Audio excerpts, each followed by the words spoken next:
welcome. It's indisputable. I'm your host, Rashad Richey. Good to be with you. We have a lot on the agenda today. Breaking down news of the day, none other Yasmin Aliya Khan, Rebel HQ contributor, all-star, and host of Modern Context. Always fascinating to have her brilliance on the program.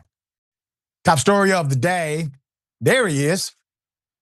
Senator Tim Scott resurfaces to do what? All-star ass kissing Donald Trump.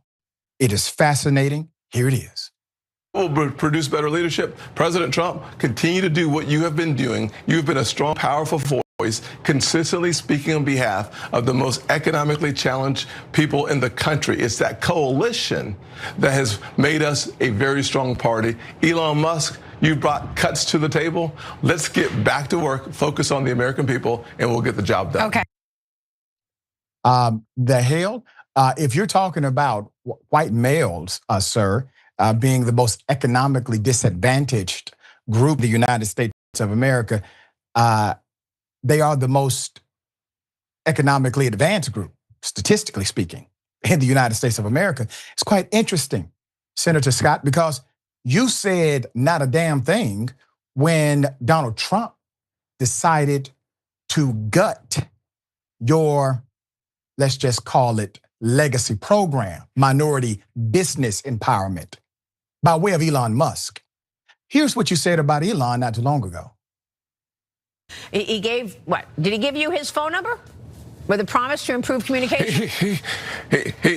He absolutely gave us his phone number. I thought to myself, the richest man in the world has just given all of us his cell phone. And as he said, use it to make America great again. I love the fact that we have the brightest minds on the planet working together under the leadership of President Donald J. Trump. Let's thank Elon Musk for his amazing service to the American people. He has done what no one else has done before. So found hundreds of billions of dollars of cuts and waste, fraud, and abuse. No more 300-year-olds getting Social Security checks because of Elon Musk. Thank God that President Trump had the wisdom to put Elon in place. We will make sure that those cuts are permanent in our spending packages going forward.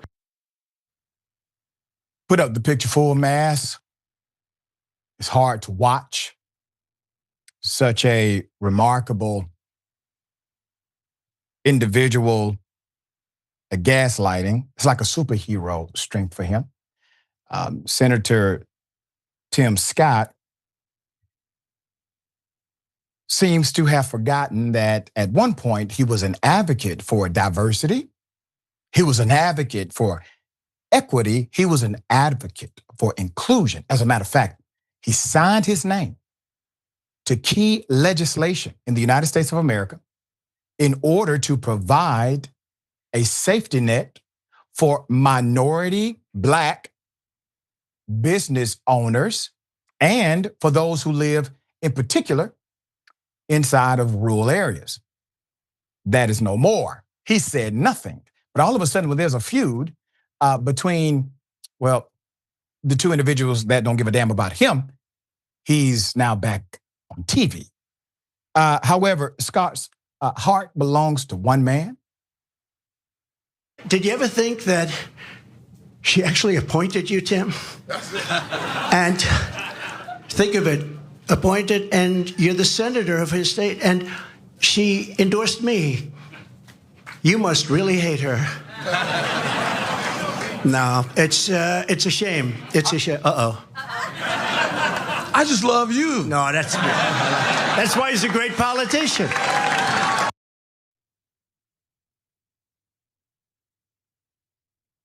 Put up the picture full mass again. You're a clown, sir. South Carolina Senator Tim Scott is wading into the public war of words between Trump and tech billionaire Elon Musk, defending the current president and his, quote, one big beautiful bill act amid an escalating verbal brawl with Musk and other GOP critics of Trump's massive legislative budget package. So Scott claimed in an interview on Fox News, safe haven for all things racist, that the president has always been on the side of, quote, poor Americans, and he urged Trump to stay the course. Now, we've talked about this ridiculous, insane bill. The bill is so bad that Republicans are having an impossible time selling the reputation of this bill, even with the backing of the chief liar, Donald Trump. They're having a difficult time selling this to constituents who happen to be Republican. Now, Scott's entry into the growing divide between Trump and Musk was not met with praise. Many on X criticized Scott for being an unwavering ally of the president while seemingly receiving little in return for his loyalty. Trump recently gutted the Minority Business Development Agency, a signature initiative Scott long championed, and the senator said nothing. The office, once central to Scott's efforts to boost minority entrepreneurs, lost all of its staff under Trump's budget cuts without so much as a word of protest from the South Carolina lawmaker. This ex-user wrote, quote, Tim Scott continues to carry Trump's water after Trump has abandoned his ass. Funny. One user wrote, quote, Scott's got the audacity to call Trump a champion of the poor. Trump's, quote, strong voice is really just billionaire speak discussed as populism. A con artist who's been selling snake oil to the struggling. Scott must be drunk on the Kool-Aid or just desperate for a paycheck. Did you see how he giggled when the question was posed? Do you have Elon's number? What kind of response is that, sir? And then you bragged about having a billionaire's number. That's the problem. That's the challenge, right? You believe it is somehow a benefit because you have the phone number of Elon Musk. Well, here's what's guaranteed, sir. He won't answer for you. Hell, Trump don't even answer for you. This is the epitome of sellout. And I'm not just talking about to the black community. We can wax poetic about that all day. But literally, that kind of legislation actually made a difference. It helped individuals. He said nothing. You sponsor key legislation in order to make sure not only you have a legacy, but to make sure that you have folk that can benefit from your brainchild, the policy that you develop. Good policy helps, bad policy kills, it destroys. Yasmin, out of all the times when Senator Scott could have said something, he picks the Royal Rumble in order to play peacemaker. What say you? Yeah, because he's not a real politician, or at least he's not a real politician in the sense that he doesn't actually want to govern or do anything good for his actual constituents. He is a politician, however, in the sense that, like what Trump said in that clip that we just watched, he says the things that he needs to say. He sucks up to all the right people to maintain his relevancy. And that's how he maintains his spot, his face on Fox News all the time. That's how he gets an audience right next to Donald Trump. That's why he has Elon Musk's phone number in his phone, which I guess is a very exciting day for him, whenever he gets to call Elon Musk. But my question is, who listens to anything that Tim Scott has to say?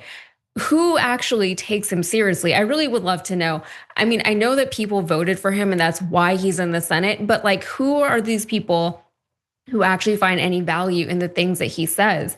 Tim Scott, in this particular case, is doing the same thing that we're seeing now from so many Republican politicians. To your point, absolutely, Republicans cannot sell this bill to the American people because there's nothing in there for the American people, but they keep trying. They're not doing a very good job, but they keep trying. And the only way that they've come up with to sell this bill to people is to just lie about it, which is what we've been seeing specifically from House Speaker Johnson. He's been all over the media talking about this BBB and how it's going to not kick all these people off from their health care, even though we know the facts say that absolutely that is what's going to happen. So they can just keep lying about it, but the reality is that it's all going to come to pass if they get things going the way that they want things to go. So I don't know what their long-term plan is here. But also, Republicans have spent so much time lying to the American people, trying to sell us on the idea that these two billionaires are actually going to do so much good for the average American people. And they've been pushing this narrative for so long that when those two billionaires turned on each other, which was always inevitable, by the way, then now they don't know what to do. All they can say is, you know what? I'd never liked him anyway. So they are discounting everything that they've said up until this point. So who is listening to them, right? Were they lying before or are they lying now? Are they just saying whatever they need to say in order to save space and to maintain their own relevancy? Or is this actually how they feel? And if it is the latter, if they are trying to sell this as some kind of genuine response from them, why are they such bad judges of character? Why did they miss the things that so many of us did not miss? And why are they the ones who are leading us? Yeah, and the reality is they're simply waiting for their cult leader to tell them what to think. Yeah, and I feel like that's so much more obvious now than it was even before. So the people who are still thinking that these people know what's going on, they have the inside track. If it is not clear to you by now that they are either incompetent or lying to you, then I don't know how you can deny that now. That's right. Well said. All right. Trump administration sends the National Guard in response to the LA ICE protest, third day. Karen Bassett, here it is. Thank you so much for joining us. Hi. Hi. So what are you and your police force? I know how busy you are preparing for the hours ahead. What are you expecting on that front?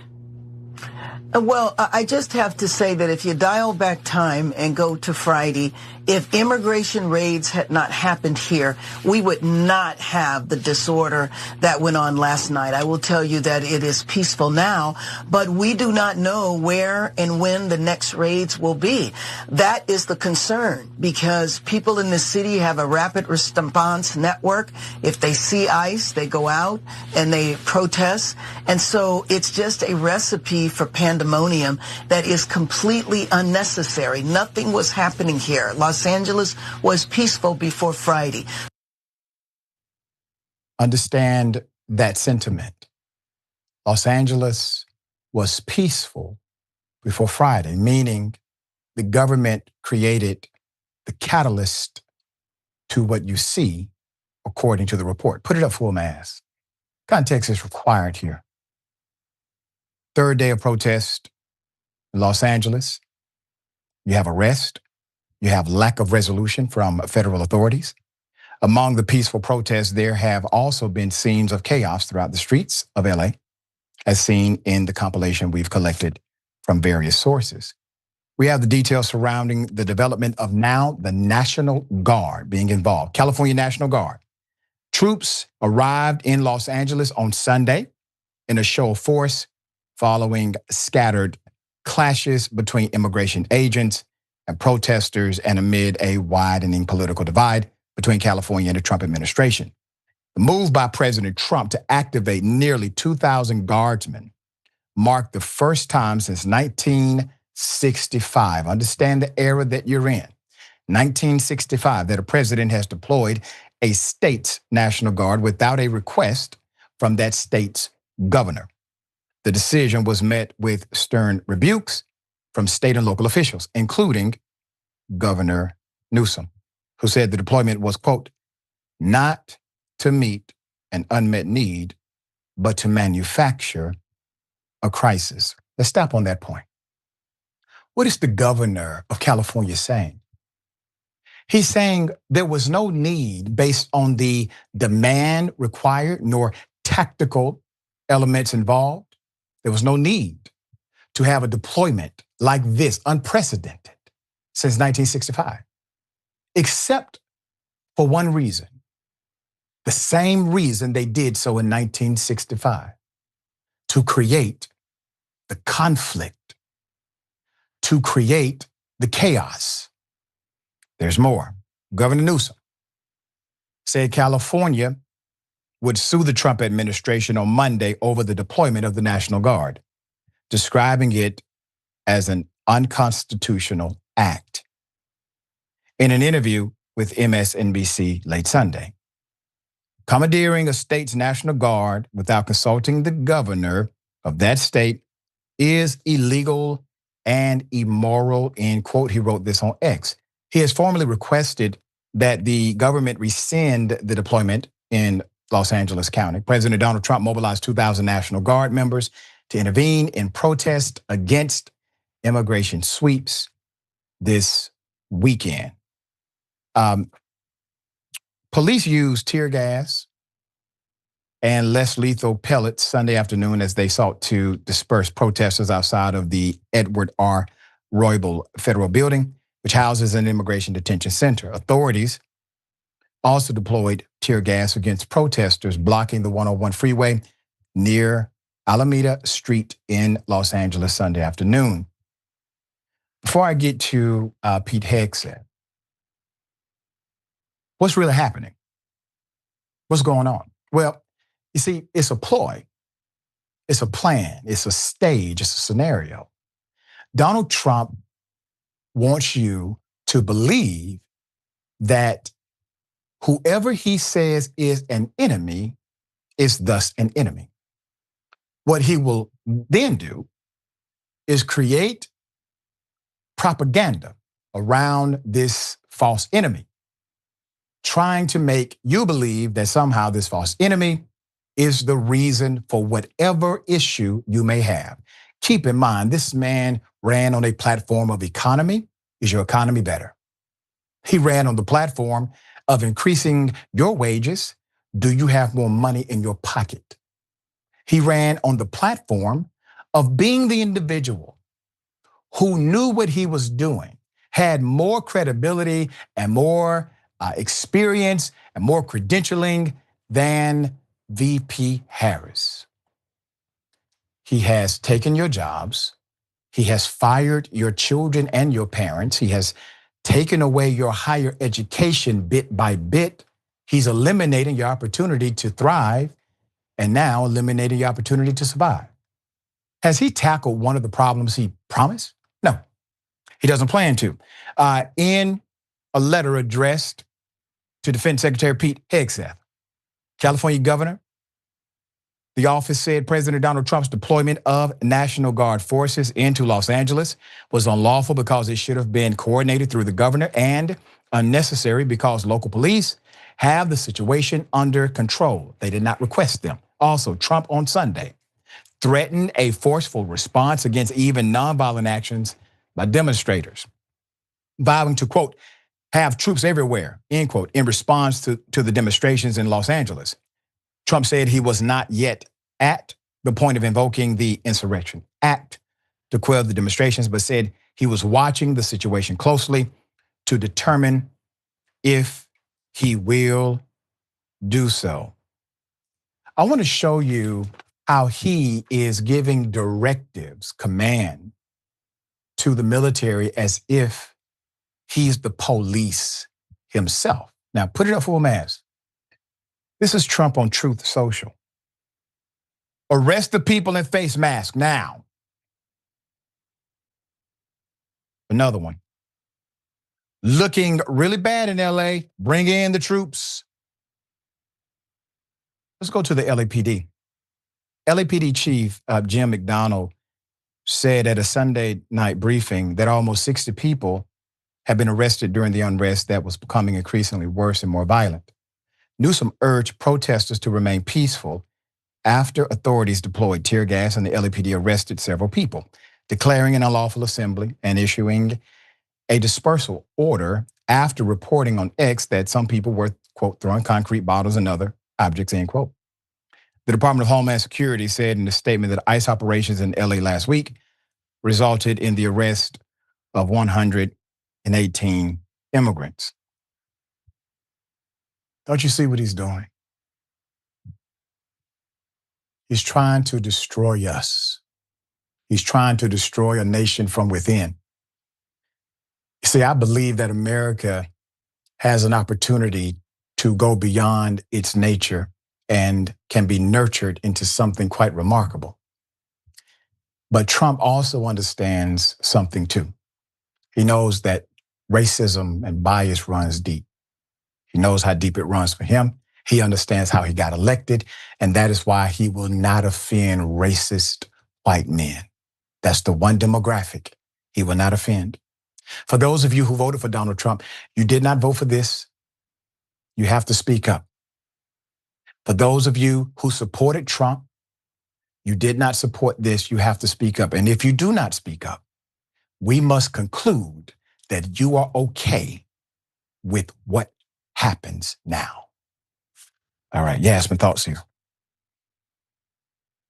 Yeah, again, it's so transparent that it's almost boring. Like it feels lazy and unoriginal. We know what they're trying to do. The president, who called January 6th a peaceful gathering, is now trying to tell people that the people who are actually peacefully protesting the actions of his government are the real rioters, and they deserve to have the National Guard called on them. Governor Newsom has already spoken out against this, as you mentioned, but he really wanted people to know that Trump is a big fat liar. Newsom spoke to Trump about the actions of ICE in his state. He said he was willing to cooperate with the presidency and with this administration in order to curb illegal immigration in his state. But that is not what's happening here. And when they spoke, he said Trump never mentioned anything about deploying the National Guard, which again, as he said, the National Guard is for the governor to deploy, not the president, which is why California is now suing. But they want an inciting incident, right? So they're trying to incite that inciting incident. They want people to respond to being harassed and provoked, so they keep harassing and provoking people, poking the bear, hoping that something will happen. And then once that does finally happen, then they can show footage of people fighting back on Fox News. So they can then tell Trump supporting viewers that the people defending themselves and others are actually the ones who are on the offensive. But I don't know, like, are people still falling for this? No matter what side of things that you're on, you kind of have to know that these types of situations tend to escalate rapidly once the cops and the armed forces show up. And if you're still a Trump supporter, why are you not worried about this president continually abusing his powers and flouting authority and turning these authorities on the American people? Do you just think it's not going to happen to you? Because this isn't about certain groups that are being targeted. This is a systematic effort, as Dr. Ritchie said, to turn people against one another and to dismantle our government and our country from the inside out. And if you don't get that by now, then you're in for a big, big, big surprise. And hopefully, hopefully it doesn't get to that. Hopefully something can come in to stop this initiative from happening, but they're really not being subtle about it either. I feel like I'm not being inflammatory because they're saying it themselves and they're doing it and they're showing you that they're doing it and that they're proud of what they're doing. Yeah, well said. We'll continue to update as it develops. All right, well, IDF intercept Gaza-bound aid ship carrying Greta Thunberg. Put it in full mass. This is an interesting story. So Israeli forces intercepted the Gaza-bound ship carrying aid, and it also was carrying Miss Thunberg, 11 other activists included. So as Israel intercepted this boat carrying Greta Thunberg and 11 activists early Monday per post from the Israeli government and the pro-Palestinian group behind the drive. The Madeleine yacht that also carried Game of Thrones actor Liam Cunningham was being diverted to Israel, and the crew was expected to return to their home countries, the Israeli Foreign Ministry said on X. There's more.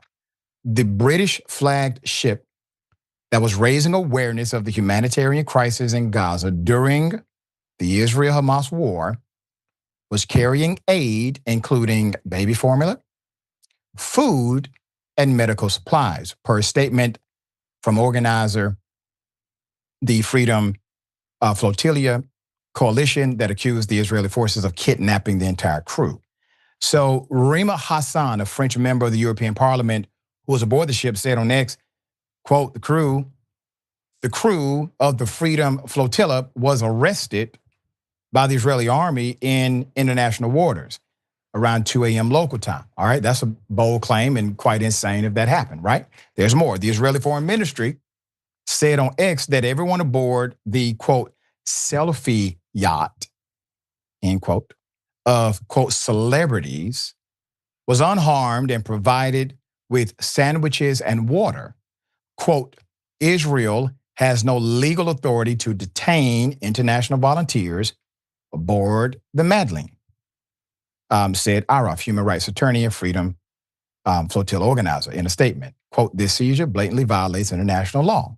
Correct. The Israeli Foreign Ministry dismissed the voyage as a publicity stunt and said on X, there, quote, are ways to deliver aid to the Gaza Strip. They do not involve Instagram selfies, all right? The coalition posted on X, and Greta Thunberg shared a video before the ship was intercepted. Here it is. My name is Greta Thunberg and I am from Sweden. If you see this video, we have been intercepted and kidnapped in international waters by the Israeli occupational forces or forces that support Israel. I urge all my friends, family and comrades to put pressure on the Swedish government to release me and the others as soon as possible. Now here's the thing.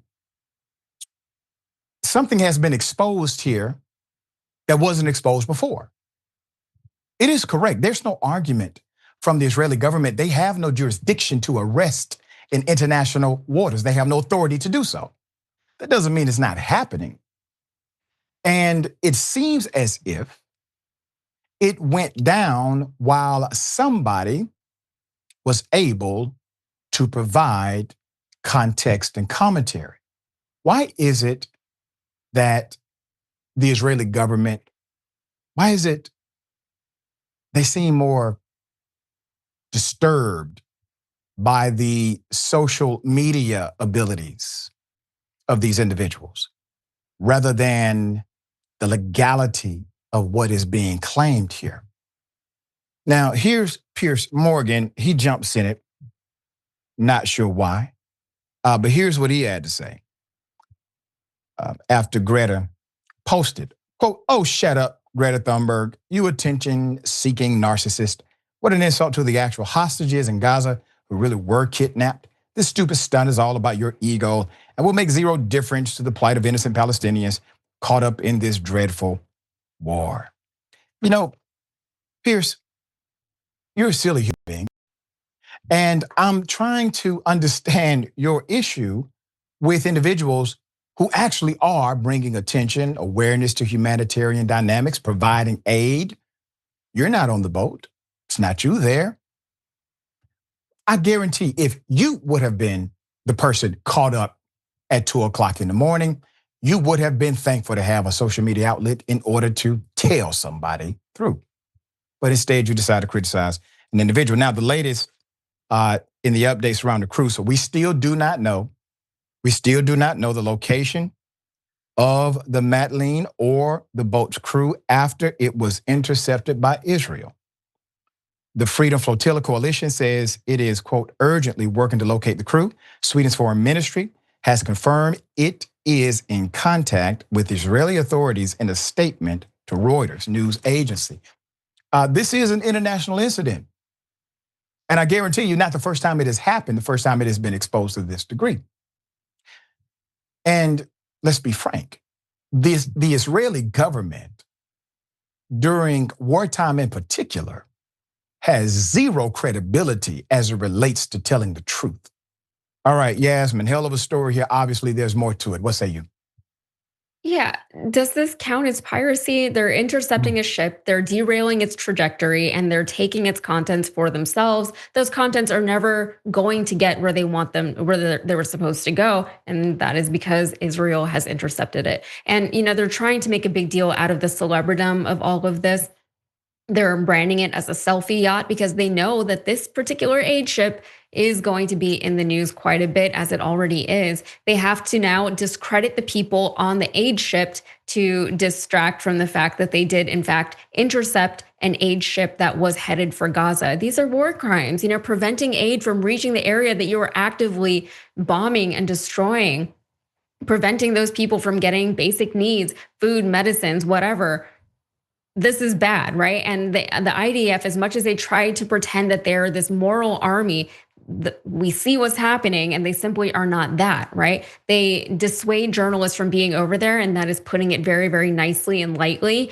They don't allow aid to get into the people who are over there. And then they do all this stuff in the media to try to convince people that they are justified in everything that they're doing.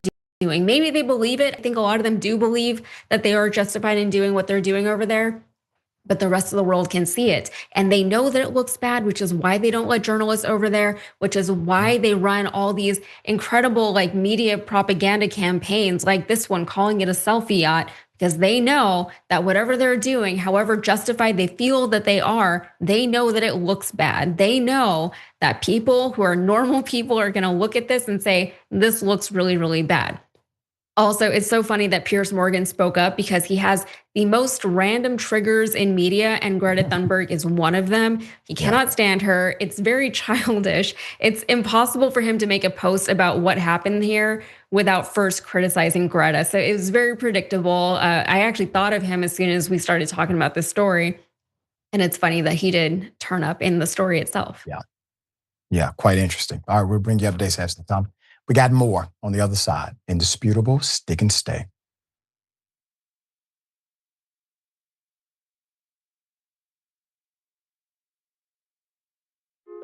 Hey everyone, Matteo Scarapore here, author of Black Buck, which is Shop TYT's first fiction book ever. I'm honored. So, Black Buck is about a young man named Darren who's living in Bed-Stuy, Brooklyn. He lives with his mom, he has his girlfriend, he has his best friend, he has his neighborhood, and his neighborhood has him. Darren's also working at a Starbucks in Midtown Manhattan. And one day, this man, real suave and good looking, comes in and asks Darren to give him his regular. But for some reason, Darren says no. This man named Rhett Daniels, who's the CEO of a startup called Someone, located on the 36th floor of the same building, is impressed. And he invites Darren upstairs, and then he extends an offer to join his elite sales team. Darren reluctantly joins, and he soon realizes that he's not the only black salesperson there. He's the only black person in the entire company. So he goes through hell and back in order to make it to the top. And once there, he has status, money, power. But he says, you know what? I don't like being the token black guy. So he hatches a plan to help other people of color infiltrate America's tech startup sales teams, redefining what it means to be a minority in the workplace. This book definitely, if you couldn't tell, touches on many things that are relevant to this moment that we're all living in right now. But it's also connected to the many moments in history that have come before today. I hope that you read it. I hope that you enjoy it. And if you want to order a copy, go to shoptyt.com. Thank you, be well, and happy 2021. Here's the inside scoop on diners in LA. You want good pastrami sandwich, you go to Factors. You want to see some people in the business, you go to Nate and Al's. You want the best variety? My secret spot's the Nosh. Now here's the inside scoop on politics and news. You go watch the Young Turks live every day at 6 o'clock Eastern.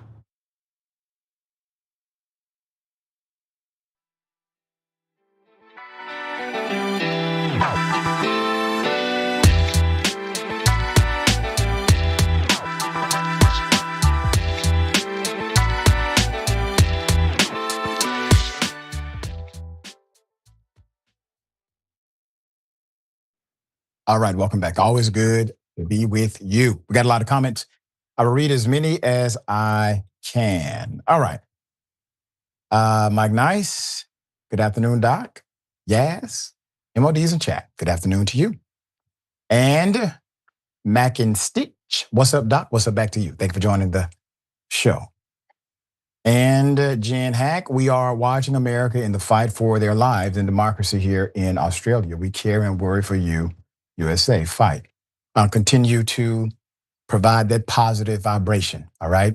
Positive vibrations back to you as well. Thank you for your continued support. Christina Alyssa Brown, oh, the Doc gets me every time. Love the Todd. Thank you so much. Well, just for you, actually. I appreciate you.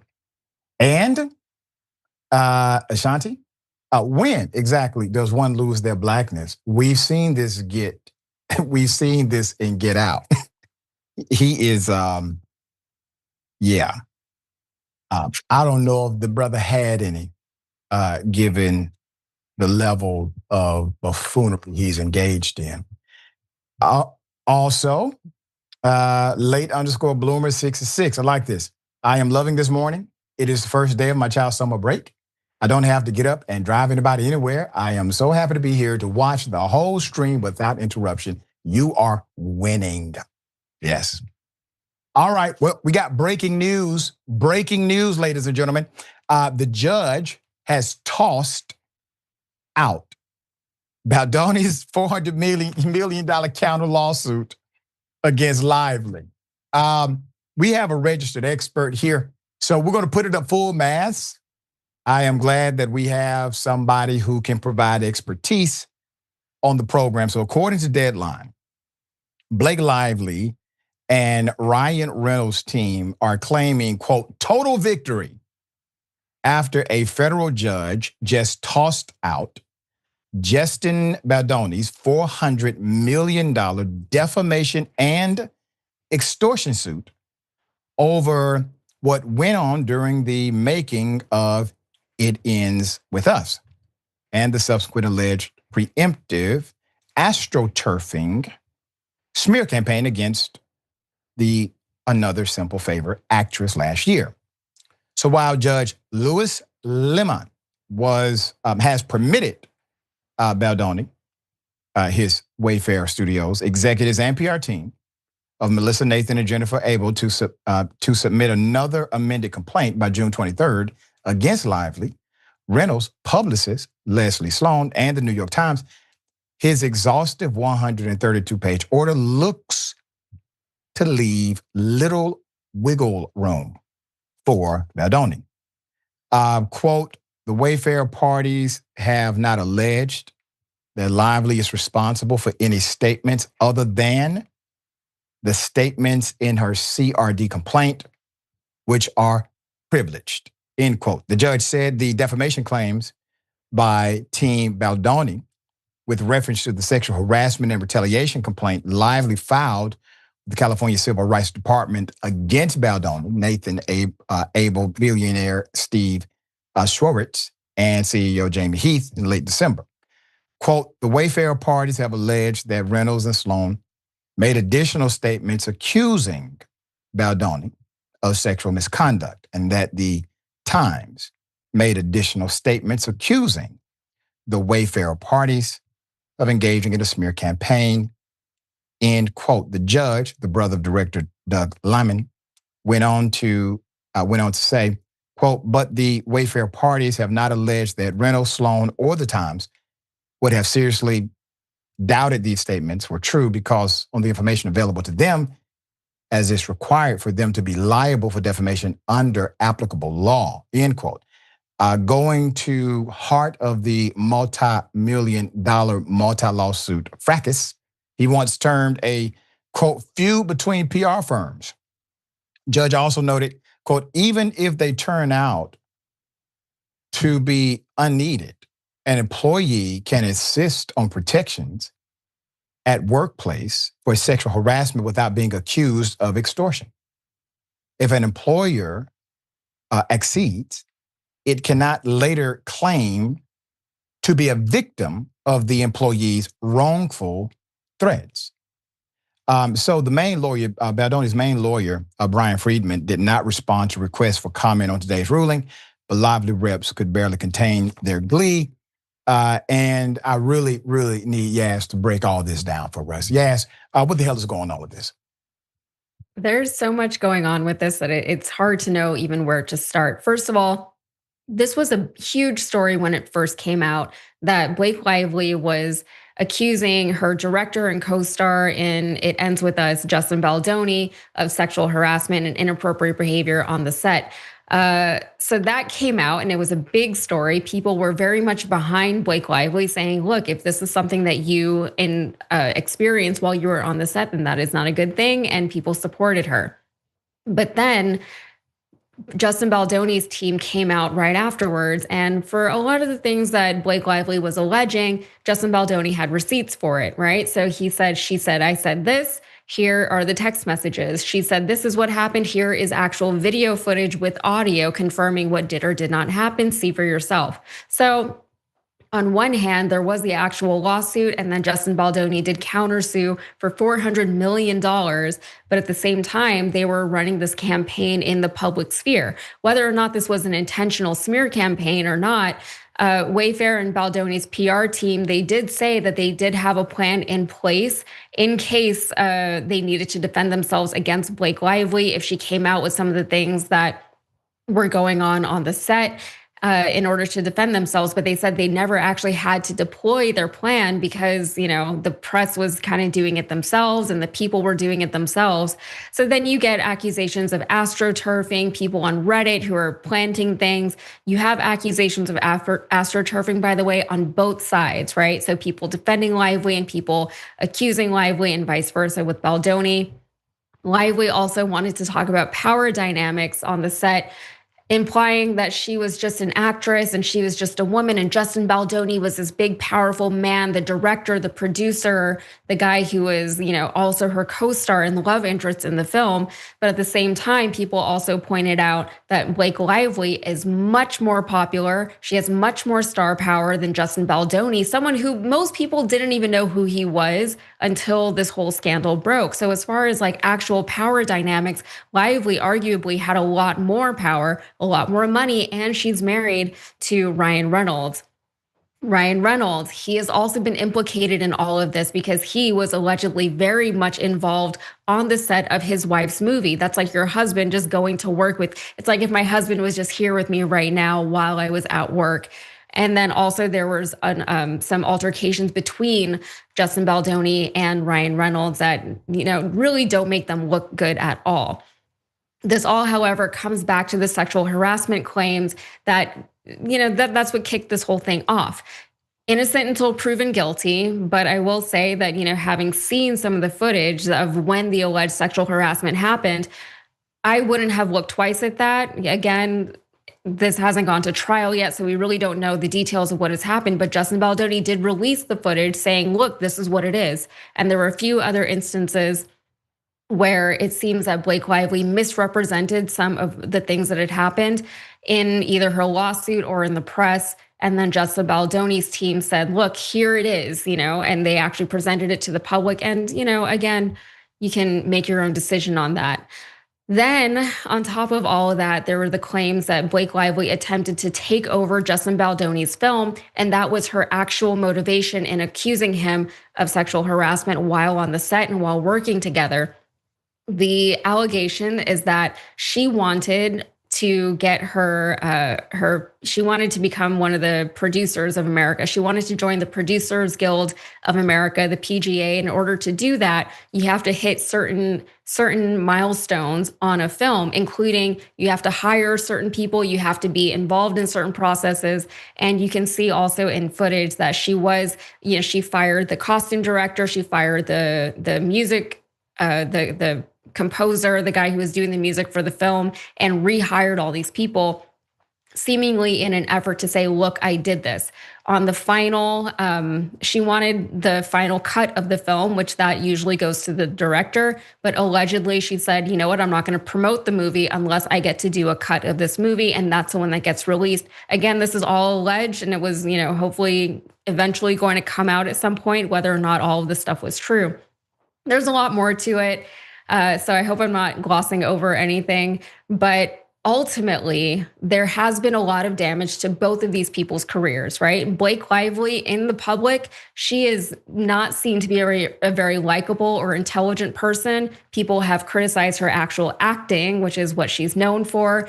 She has done damage to her relationship with Taylor Swift, allegedly, implicating Taylor Swift in all this because she said that if Taylor Swift didn't defend her publicly, that she would release private text messages between she and Taylor Swift. And so they were actual friends. Taylor Swift was the godmother to Blake's children. So that must be very, very difficult for both of them to go through right now. Ultimately, the story kind of got to be bigger than itself. And this very interesting thing happened where right-wingers on YouTube and on podcasts, they took the story and ran with it. And it became very misogynistic very, very quickly. A lot of anti-Blake content and everything that they were saying, it was impossible for Blake to ever get a win with them. And, and people were eating it up, right? That was the juicy stuff. Meanwhile, Justin Baldoni, he's not as well known. He's never had any kind of accusations like this lobbed against him before. again, he's not really this big, high-powered player in Hollywood, so it would make sense that, or he wouldn't be an obvious target for people to go after.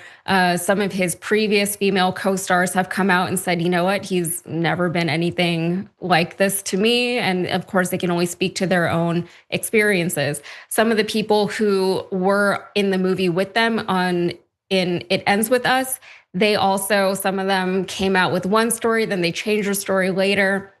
Some of them tried to distance themselves from the whole thing. Hassan Minhaj has said nothing, as far as I know, and I think that is the way to go with all of this. So there's a lot of levels to this and a lot of layers. This case, though, getting dismissed is big. It's a big deal. I believe Blake Lively also, she took back some of the things that she was accusing Justin Baldoni of, but her case is still going forward. So I believe that is set to go to trial March of next year. So we still have a lot more of this to endure, us, the American people.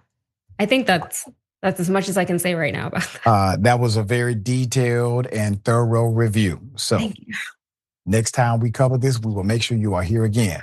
We appreciate the update. Of course. All right, got something for you. Ladies and gentlemen, I wish Karen would. You want to call the police on them for having a barbecue on a Sunday. I feel free! Back off! I'm going to tell there's an African-American man threatening my life. You got bitch! I'm trying to help. I'm sorry. Hey, you're not doing. Don't talk. Get out of here. Don't talk. All right, enough. Enough.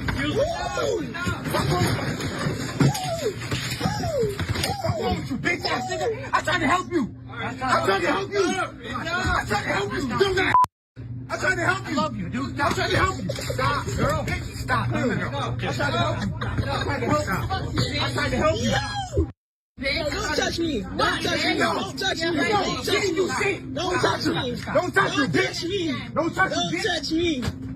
How about that? Yeah. What I want to do? Stop, bro.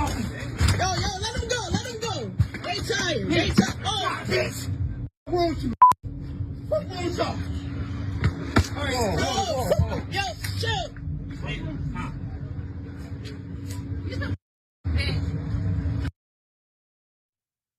Well, that didn't go as planned. Put up the picture for Massive. I have some nuance to provide. We're going to keep the picture up. It may have been difficult to understand some of the verbiage that was utilized during this melee because of the censoring that's required. And I was able to see a more extended version of this video. And the black male was being repeatedly called the N-word initially by the female in the video. That's what happened at first. He did not have any aggression toward her during that time. It wasn't until the white male said the phrase, "I will kill you, N-word." Now, in all jurisdictions in America, that's considered to be a terroristic threat. That's a violent threat. A specific person has been targeted. Individual is in a proxy, meaning located next to you, and they said they're going to kill you. And that is when, after that aggressive action toward the black male, he decided to engage in combat, or some would argue protection. Now, I do not condone violence at all. I condone self-defense in all variable terms, but not violence. Now, let's put the picture back up. This was an interesting saga because if you look at the video, you will see that the black male is doing his best to get to the white male again. And the white male does end up saying, "I love you." And I want to say, isn't that the point? Don't we want to get to a place of loving each other? I'm just saying there's more than one way to get there. That's all I'm saying. All right, Yasmin, thoughts here. Yeah, I don't even know what I would do if I was out in public and saw people acting this way. I mean, and what I mean is I don't understand why people think they can say things like what that man said to that black person and not expect any kind of response, okay? This is in, what is it, a convenience store? You're not anywhere where the law can protect you. You don't have like a posse of your white privilege behind you. It's just you and this guy. What do you think is going to happen if you say something like that to this person? We're talking about it now. I don't know what happened, if there was any kind of, if the police were called or anything like that, but it's all on camera and we can hear what was said. And again, that doesn't justify the response that the man got, but also I don't know what he expected to happen. Yeah, and he didn't just say the N-word. He made a very specific threat. Absolutely. He said, "I will kill you," N-word, while being aggressive in his stance. Yeah, no, they're just so used to just getting away with things that, like, why wouldn't he also be able to get away with that? Like, why would this person actually think to respond to something that he says? People need to understand that they need to be held accountable for the words that come out of their mouth sometimes, especially in public, especially when you're threatening somebody. So very strange that that was his response. Sounds like inciting to me, and you don't get to say violent things to people, and then incite violence and claim, "Oh no, I wasn't doing that." These are laws and rules that must be followed. I hope everybody's okay, and just do better next time. We got more on the other side. Indisputable, stick and stay.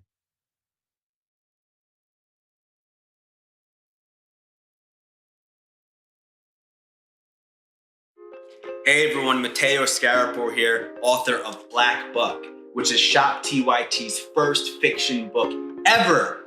I'm honored. So, Black Buck is about a young man named Darren who's living in Bed-Stuy, Brooklyn. He lives with his mom, he has his girlfriend, he has his best friend, he has his neighborhood, and his neighborhood has him. Darren's also working at a Starbucks in Midtown Manhattan. And one day, this man, real suave and good looking, comes in and asks Darren to give him his regular. But for some reason, Darren says no. This man named Rhett Daniels, who's the CEO of a startup called Someone, located on the 36th floor of the same building, is impressed. And he invites Darren upstairs, and then he extends an offer to join his elite sales team. Darren reluctantly joins, and he soon realizes that he's not the only black salesperson there. He's the only black person in the entire company. So he goes through hell and back in order to make it to the top. And once there, he has status, money, power, but he says, "You know what? I don't like being the token black guy." So he hatches a plan to help other people of color infiltrate America's tech startup sales teams, redefining what it means to be a minority in the workplace. This book definitely, if you couldn't tell, touches on many things that are relevant to this moment that we're all living in right now. But it's also connected to the many moments in history that have come before today. I hope that you read it. I hope that you enjoy it. And if you want to order a copy, go to shoptyt.com. Thank you, be well, and happy 2021. Here's the inside scoop on diners in LA. You want good pastrami sandwich, you go to Factors. You want to see some people in the business, you go to Nate and Al's. You want the best variety? My secret spot's the Nosh. Now here's the inside scoop on politics and news. You go watch the Young Turks live every day at 6 o'clock Eastern.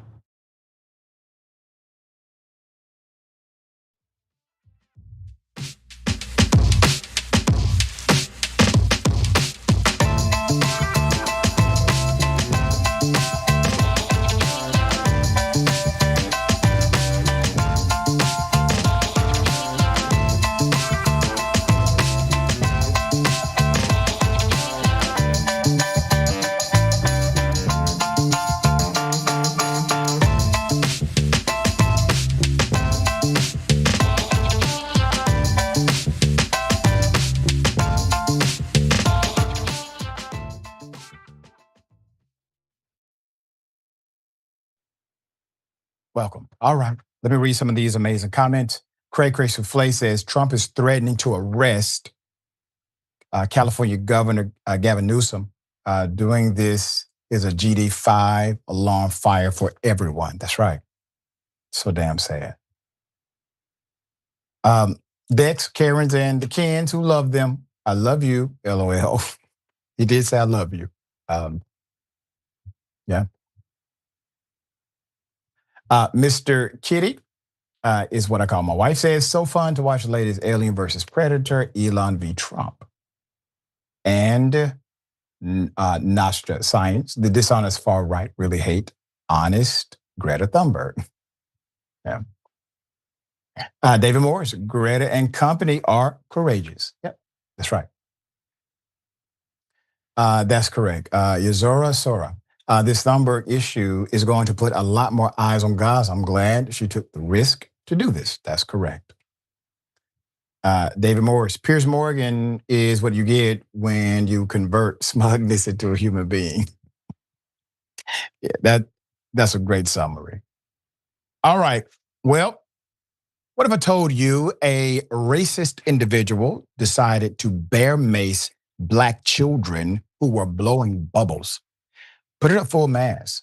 That's exactly what happened here, according to The Root, in, you guessed it, Florida. 81-year-old Ada Anderson was arrested for spraying bear mace on 2 Black girls who were blowing bubbles in their family's driveway.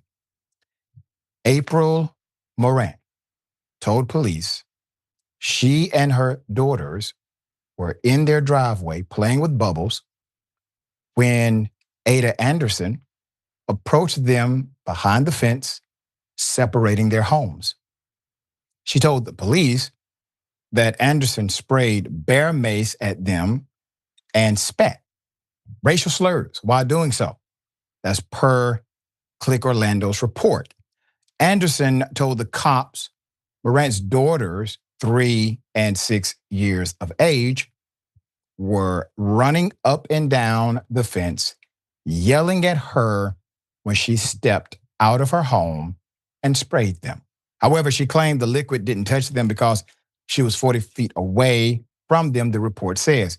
Morant told the cops she and her daughters suffered lung issues and nose pain from inhaling the pepper spray, and police found splatters of the liquid all over their property on the other side of the fence.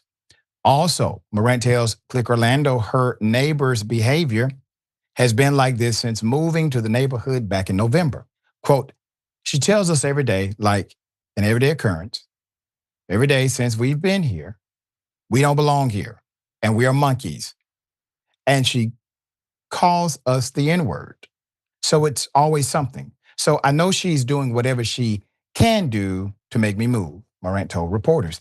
Despite Anderson's argument in this situation, she was arrested on a felony battery charge, but bonded out of the county jail. Records show she previously faced charges of aggravated assault with a deadly weapon or deadly weapons and stalking.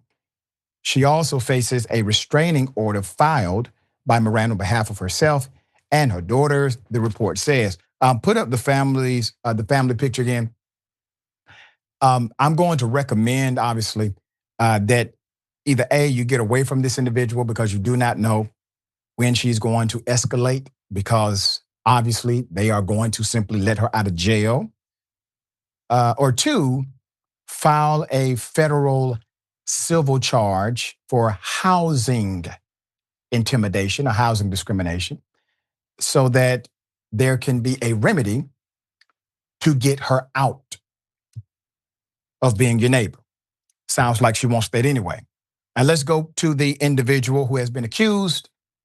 You see, when a person is that up in age and deciding to be racist and spray mace on Black children, there is no changing them. They are that, whatever that may be. There is no talking sense into them. There is no rehabilitation. There's nothing. She is miserable. All right. Yasmin, miserable, bigoted, racist want children to be miserable as well. It's very sad. What say you? Yeah, this woman, she's not a racist. She's just like a rotten person doing something like this. There is no redemption for her. She's just a terrible person. I just wish that racist people would be honest with themselves. They hate Black people or whoever it is that they hate. because they're afraid of them. And whatever they think that that group represents, that is what they hate. Nobody just hates anyone without having a reason to. You don't hate people unless you feel that they have done something to you. Hate is a very personal thing and it's very consuming. It's an active emotion. If, for example, these white people really believe that Black people were beneath them, they wouldn't be worried about them, right? They would just like live their lives. But if you're afraid of Black children blowing bubbles in their yard, you are a coward, and your cowardice is hurting people, it's hurting children, and your cowardice honestly shouldn't be anyone else's problem but yours. You need to deal with that. Racism in general is a personal problem that you need to deal with, and it's not anybody else's problem. If you're afraid of Black people in your neighborhood for no reason apart from the fact that you don't want to see Black people in your neighborhood because it means maybe there's less of your kind of people in the neighborhood, that is your problem. Find a new neighborhood if it bothers you so much. Do what you got to do. But bear macing children is never going to be the answer. And you're just going to look like a crazy person, which is, probably what she is. Yeah. So, hopefully there's no update. All right. Well, Latinas for Trump. The founder criticizes and condemns the Trump administration for being against Latinas. Put it in full mass. But he told you he was. Now, I'm not trying to be the I told you so guy. We're going to talk about this, obviously. I'm glad you are at least seemingly of good sense. The Florida State Senator, Alina Garcia, co-founder of the group Latinas for Trump. They supported Trump during the presidential cycle. They are now coming out against Trump on some of the immigration-related arrests being carried out by his administration, which she called, quote, unacceptable and inhumane. First, Florida GOP Representative Maria Salazar wrote a post on X condemning the ICE tactics, writing, quote, I am fully aware and heartbroken about the uncertainty now gripping Florida's 27th district because of the recent immigration actions of the administration, end quote. Arrest in immigration courts, including people with I-220A and pending asylum cases, the termination of the CHNV program, which has left thousands exposed to deportation, and other similar measures all jeopardize our duty to due process that every democracy must guarantee. It is an indisputable fact that the vast majority of these individuals fled Cuba, Venezuela, Nicaragua, and the three most brutal regimes in our hemisphere, and sworn enemies of the United States.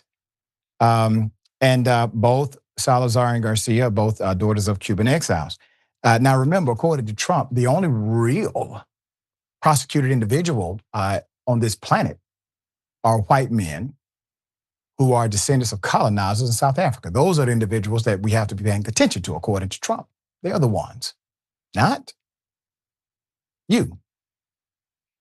There's more. Garcia will co-sign Salazar's statement. Now, this is an interesting dynamic with the post, quote, I stand with the Congresswoman Salazar as the state senator who represents her district and the daughter of Cuban refugees who are now just as American, if not more so, than Stephen Miller. I am deeply disappointed by these actions and I will not stand down. The post continues. I want to put myself on record. This is not what we voted for. I've always supported Trump. And then she tags real Donald Trump through thick and thin. However, this is unacceptable and inhumane. I understand the importance of deporting criminal aliens, but what we are witnessing are arbitrary measures to hunt down people who are complying with the immigration hearings, in many cases, with credible fear of persecution claims, all driven by a Miller-like desire to satisfy a self-fabricated deportation goal. This undermines the sense of fairness and justice that the American people value. There's more. It's Stephen Miller has made it a point to include undocumented minors in foster care, many of whom are victims of human trafficking, in his efforts to fulfill a desperate weekly quota of deportations. These individuals are being picked up at the homes of foster parents. This is unacceptable. Regardless of their citizenship status, his focus has now shifted to South Florida.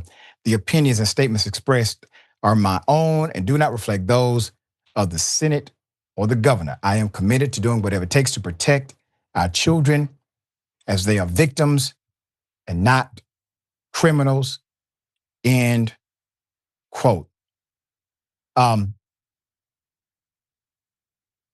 Welcome to common sense land. Trump did not respect the US Constitution. Trump has not respected the co-equal branches of power. Trump has never respected your rule of law. Trump has never respected you. Trump has never respected black folk, brown folk, women, those who are disabled. Trump has never respected any of them. You still supported him. So I guess that statement, you have been with him through thick and thin. Why? Has he ever given you a reason to truly support him? No. You made some assumptions. I don't see how. Once again, you say nothing when they knock on your neighbor's door.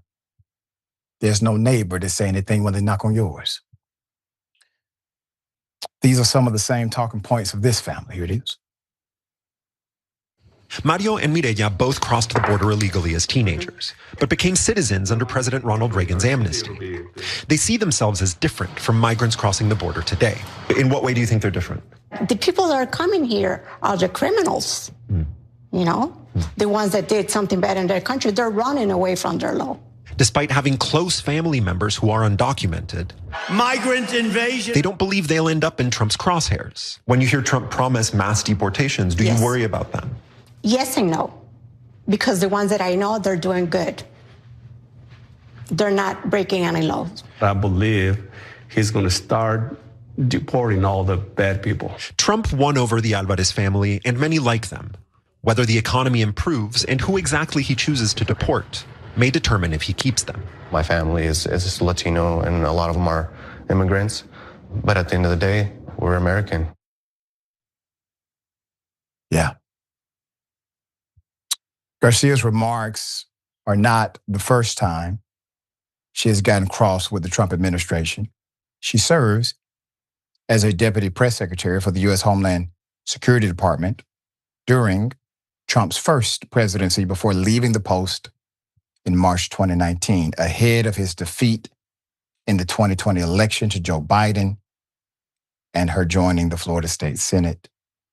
During his unsuccessful 2020 run, Trump's campaign launched its own official Hispanic outreach coalition and delivered multiple cease and desist letters threatening legal action against the Latinos for Trump organization, who had supported his victorious first presidential run, as ABC News reported at the time. The Latinas for Trump organization that Garcia helped establish was affiliated with that group. And she said she was stunned to learn that of the cease and desist letters in question. Garcia accused the Trump administration of having, quote, refused to embrace surrogates from the Latino community who did the real groundwork, took the bullets, took the insults, and lost their jobs, end quote. As he ascended to the presidency, quote, it's actually quite disappointing, end quote. She said then, Trump won the Florida vote in each of his 3 presidential campaigns. His Mar-a-Lago resort is in the state as well. It's still baffling to me how anyone actually believed that Donald Trump was some kind of revolutionary leader who gave a damn about them. I assume that the individuals who are connected to this insanity, that they know they're drinking Kool-Aid, that they are aware they are simply down with the power and nothing else. Not that they actually believe he's going to do something revolutionary for them. So Yasmin, if a person, especially an individual in a position of public trust, if they truly believed that Donald Trump was their actual savior while he was spewing the most extreme rhetoric against individuals of color, I question their ability to lead anybody. What say you? Yeah, absolutely. I mean, I think we were talking about this earlier in the show. I just don't know what people expect sometimes because, as you said, Trump told us everything he believed. He told us what he wanted to do. He told us how he wanted to do it. Nothing he is doing now should be surprising to anyone. It's upsetting, but like, how does this woman not feel foolish right now? I guess I'm glad that she is actually speaking out against the actions of the administration that she once supported. It shows that people can and do change and alter their stances on things, even though I believe she's still overall a Trump supporter. But at the same time, what did she think was going to happen once Trump did get reelected? So much of Trump's support hinges on his supporters just hearing all of the foul things that come out of his mouth and out of the mouths of those who are close to him and close to his administration and telling themselves that what they said is not actually what they meant. Supporting Trump means to so many people believing that the man you support is unable or unwilling to accurately communicate his own beliefs and intentions. Why would that be someone that you want to support? Someone demonstrably incompetent and incoherent. You shouldn't have to decipher the language of your president. This isn't QAnon, this is the real world.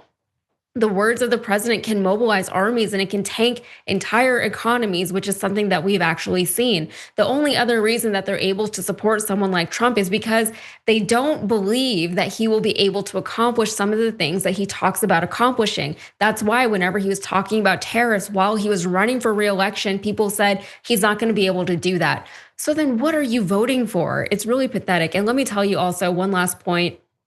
Immigrant communities cannot be relied upon to stand up for other immigrants because they have this false belief that once you've made it over here, you are now better or different than the ones who have not made it over yet. You're special and they want to feel special. So immigrants, more often than they really should, love to just close that door behind them, which is something that we're seeing right now, specifically in the Latin community. I don't understand that mentality, but I have seen it way too many times. Yeah, agreed. Same here. This is always a pleasure having you on the program. Tell people how they can follow you and continue to check out your great work.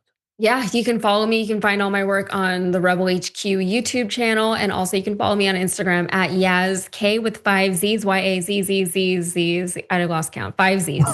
5 Z's, there you go. Thank you so much for all you do. All right, the bullpen is next. Stick and stay.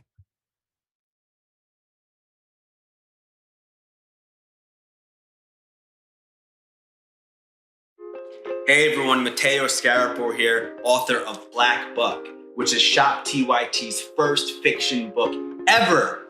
I'm honored. So, Black Buck is about a young man named Darren who's living in Bed-Stuy, Brooklyn. He lives with his mom, he has his girlfriend, he has his best friend, he has his neighborhood, and his neighborhood has him.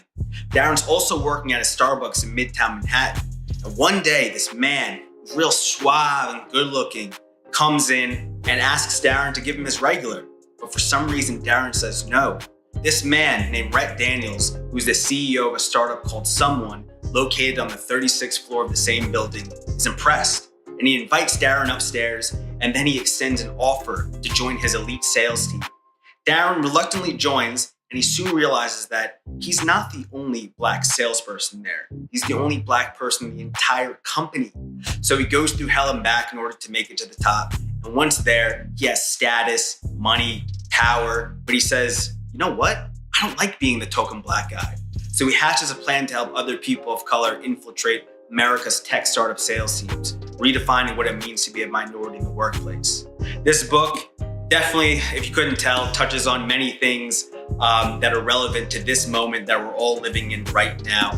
But it's also connected to the many moments in history that have come before today. I hope that you read it. I hope that you enjoy it. And if you want to order a copy, go to shoptyt.com. Thank you, be well, and happy 2021. Here's the inside scoop on diners in LA. You want good pastrami sandwich, you go to Factors. You want to see some people in the business, you go to Nate and Al's. You want the best variety? My secret spot's the Nosh. Now here's the inside scoop on politics and news. You go watch the Young Turks live every day at 6 o'clock Eastern.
Black Buck, which is Shop TYT's first fiction book ever.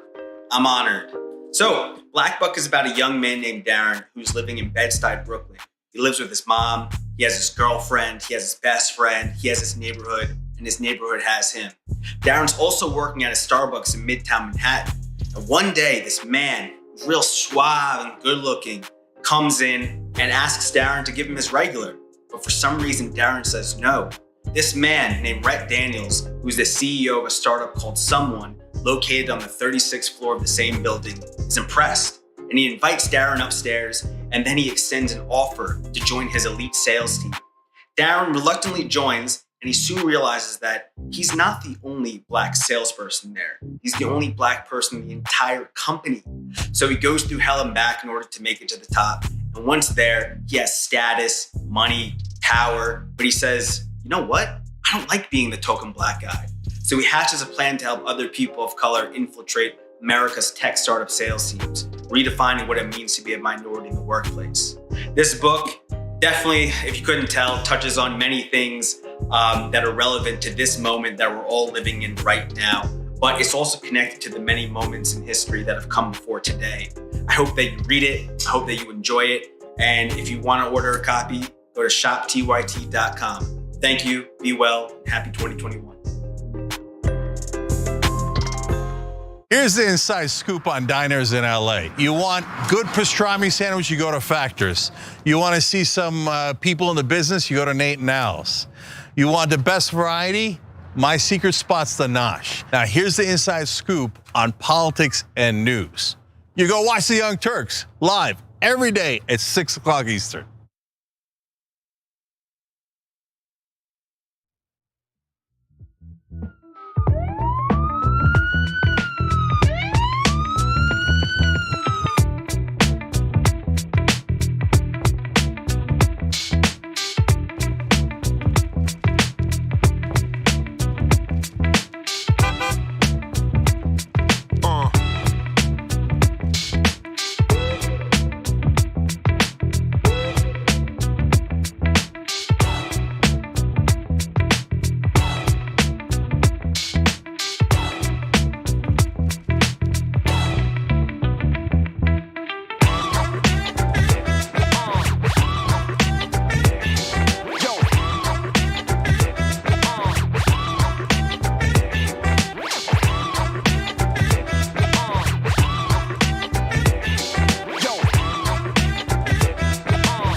Let's get it. Ladies and gentlemen, welcome to the Bullpen.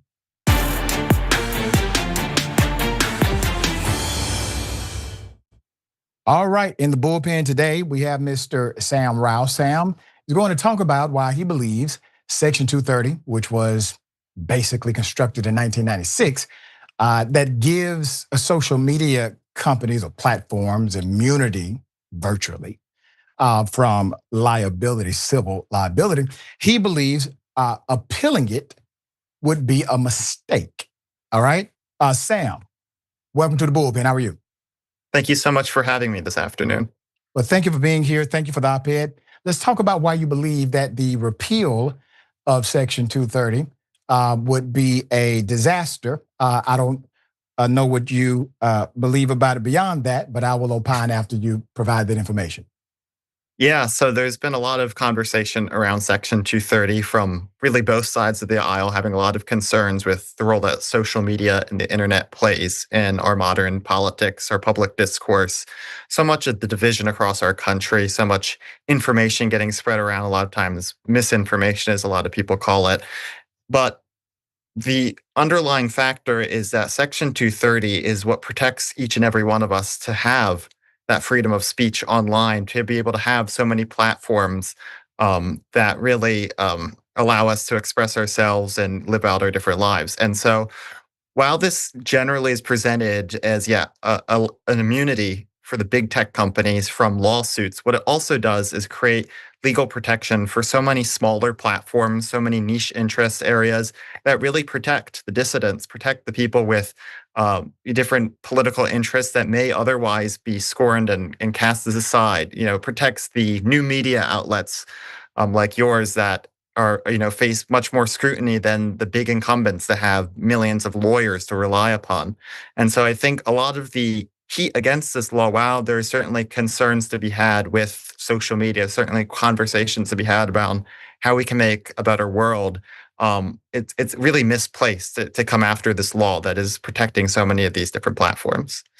It's interesting because I have seen Section 230 be something that was hardcore protected by the left and hardcore fought by the right. And now you see a blending of sorts. You see bipartisan efforts in order to create some level of reform. So let's go to the middle. Let's not go extreme one way or the other. Let's talk about the real reason why you have bipartisan support to do something about Section 230. Number one, it was created in 1996, okay?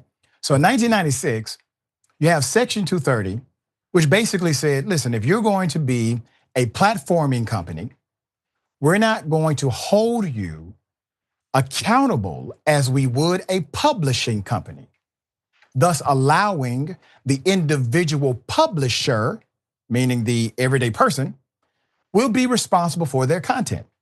That was basically the framework of Section 230 in 1996. You move forward, fast forward, you get a lot of technology, you have massive growth. You also have individuals who are minors who are part of these massive platforms. And in a way, you have a level of regulation. The regulation comes through the Safe Tech Act, 2023. Regulation comes through various court decisions where the US Supreme Court, they couldn't figure out if you have an algorithmic model, does that then classify you as more of a publishing arena, or are you still squarely within the arena of Safe 230 section, social media platform? And so these things became de facto regulations. Well, all right, that's kind of piecing it here and there. What's the ultimate goal? The goal is to make sure that it remains safe while at the same time not overregulated. So how do you get to that place? So my opinion, here's my opinion. And I know some Democrats are going to agree and disagree, which is fine. At least we're having the discussion. Section 230 has to evolve. And the reason why it has to evolve is because it's a tech regulatory dynamic. And if you simply have no regulation on Section 230, you run the risk of not only engaging in libel, as well as inappropriateness to minors, you run the risk of some actual criminal things being able to be echoed inside of these chambers known as social media. So I would recommend a reform. Are you against any type of reform when it comes to 230? Well, I think the conversation it's less about Section 230 being altered as an existing law and more about building upon the framework at which it started. I think addressing this issue as individual bad actors being held accountable rather than the platform. If we did away with it completely, obviously you would not be able to post on social media without prior vetting. It would be a complete disaster. But taking stronger measures against those bad actors, against the different specific areas where we're particularly concerned, whether that's, serious crimes, copyright issues, different things with artificial intelligence now. I think those are individual conversations to be had. Okay. But I think addressing this as though we should be holding the platforms, which, again, we think about so much about big tech, but the majority of the internet is small forum pages, individual websites, different video upload. I mean, it's so many different platforms where people post comments and threads, and so many of them could be put at risk. And I think that much more of the focus should be on having those conversations in those specific areas, and then actually engaging with the tech companies and putting pressure on them, less so through specific legislation, but more through the conversation, the culture, to say, look, we want your algorithms to have a little bit more push to them, and whatever format that is. Maybe some people want some more transparency. I think those are all reasonable discussions to be had, but I think rolling back Section 230 would get us further from the point of having that better future than moving forward. And I think we really need to be moving forward at this point.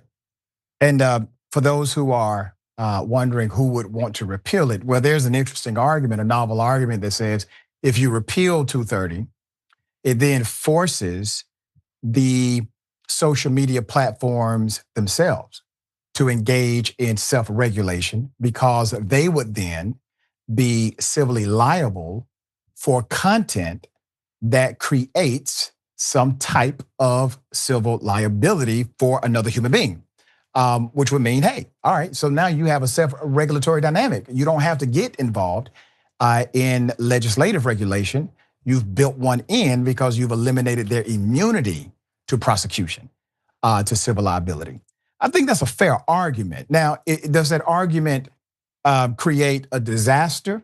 Let me ask you, do you believe that it is a right to be on a social media platform?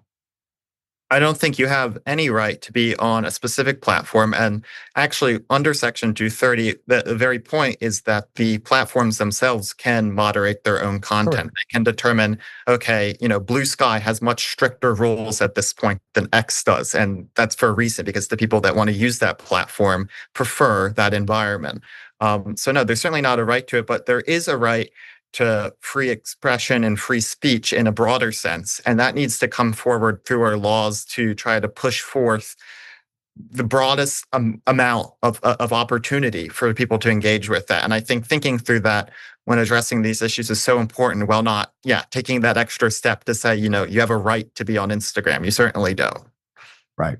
There are some people, and I'm thankful that you are a learned individual. There are some people who will gaslight and say, no, you have a right to be on these platforms, and naturally you don't. You literally sign a waiver to gain access to it, which proves this is not a right if you have to sign a waiver saying you will follow the rules and conduct as it stands. I will say this, we've had this debate multiple times at Indisputable. I do believe it's moving in the direction of bipartisan legislation, but we are in the midst of the most polarized modern political context, at least I've seen in my generation.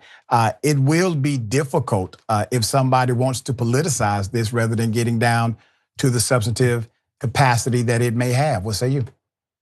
Yeah, I absolutely agree. I think there's so much concern with political violence, with hate speech, with a whole lot of different issue areas where so many people quickly, cite their examples, their side of the concerns, fears that their group, their party is being targeted. And they don't encompass both sides. They don't encompass all the people, and try to make measures that will broadly protect all of us and make sure that we live in a fair, safe, and free country. Yeah, I appreciate your argument, sir. It does have integrity, even if we disagree on some of the finer points. Definitely want to have you back on the show. Thank you, sir. Thank you so much. I'd be glad to join. Absolutely. All right. Thanks, Sam Raus. Okay. Remember, take care of yourselves, take care of each other, take care of the planet. Remember, the truth is always indisputable.